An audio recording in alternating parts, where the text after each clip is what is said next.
අපිට තිබ්බ ලොකුම චෝදනාව තමයි උගන්ඩා.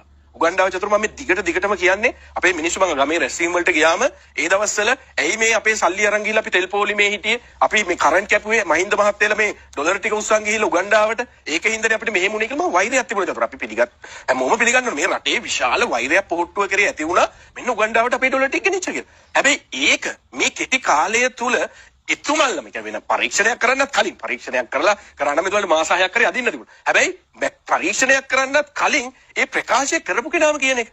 එතනින් තමයි අපේ වැඩිවීම මේ ආරම්භ වෙලා තියෙන්නේ. දැන් රට විශ්වාස කරනවා. ඒ කරපු කෙනාම තමයි ඒක කිව්වේ නේ. ඔව් නිලන්ති කොට්ටාචි මහත්මියම තමයි කිව්වේ. මම කියලා තිබ්බද? නෑ නෑ ඔබතුමා කිව්වේ. අනුකුමාර සානක් කියලා තිබ්බද? කියලා තිබ්බා. මම කියලා තිබ්බද? අනුකුමාර නැවත රෙකෝඩින් එක මට ඕනේ දැන් උගන්ඩාවේ සල්ලි ගැන? yes මම දාලා පෙන්නන්න ඕන. ඔබතුමාට අවශ්‍ය නම් මම දාලා පෙන්නන්න. ඉන්නේ මම දැන් දාලා පෙන්නන්න. මේ උගන්ඩාවේ සල්ලි ඔබතුමා ඉල්ලපු හින්දා දාන්න නැත්නම් මට අවශ්‍යතාවයක් තිබුණේ නැහැ. මොකද මම කලින් ගිය වැඩසටහනෙත් ඒක දාලා පෙන්නපු හින්දා මට අවශ්‍යතාවයක් තිබුණේ නැහැ.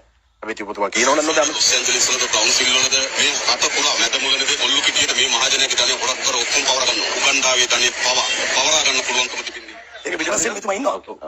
නෑ මොකද මේක ඔබතුමා කියපු මට අවශ්‍යතාවයක් තිබුණේ නැහැ. දුබායි වල දුබායි සීෂෙල්ස් ඕන තැනක ඔබතුමා ගේන්න. අපි කවදාවත් ප්‍රශ්න කරේ නැහැ. යතුරු මේක